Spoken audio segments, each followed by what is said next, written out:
Yep, that's right. I stopped using the A7S III. And it wasn't by choice, but sort of. Let me explain. So I moved away from where I was born and raised in Canada, and now I live in Berlin.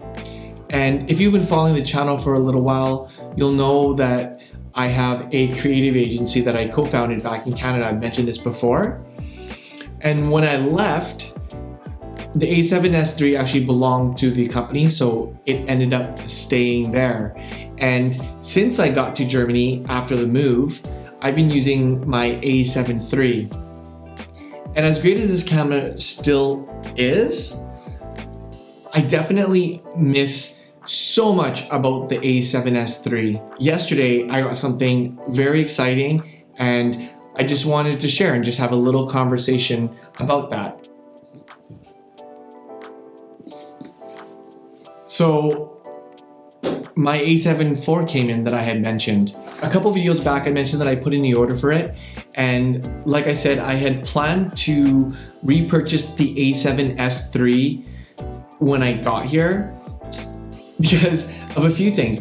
Even though the A7 III is a really great camera, and it's basically helped me build the career that I have in filmmaking and photography, once you use a camera like the A7S III, there are certain things that you can't not live without. Did I say that right? First and foremost, it's that 10-bit color.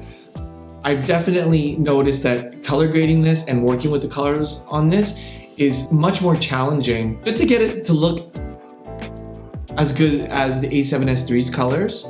And if you haven't used it, the A7S III, then you might not notice it, but because I've noticed it and I've had the opportunity to color grade that and work with those colors, this suddenly became a weird challenge. I think maybe my workflow was more suited to the A7S III than this one, so it took me a while to get back to this, but I'm excited for that.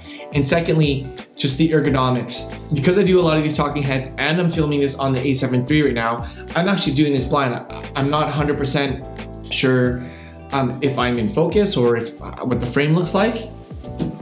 But with this camera, essentially, as you all know, it's the same exact body as the A7S III. And for me, the flip out screen, controversial or not, it's really, really useful.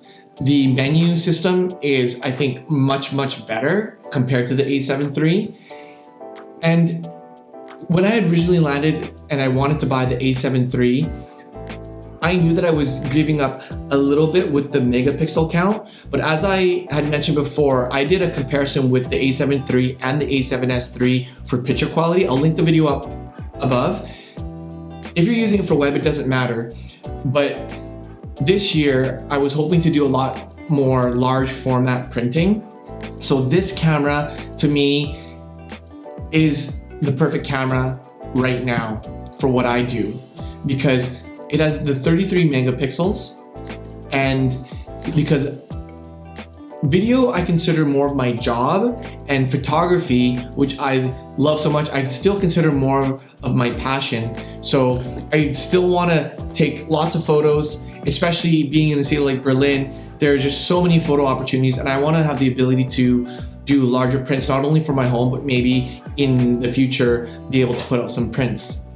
Now, I plan on obviously comparing the A7 IV to the A7S III because I've had experience using both, and I have footage, sample footage that I might sprinkle throughout this video.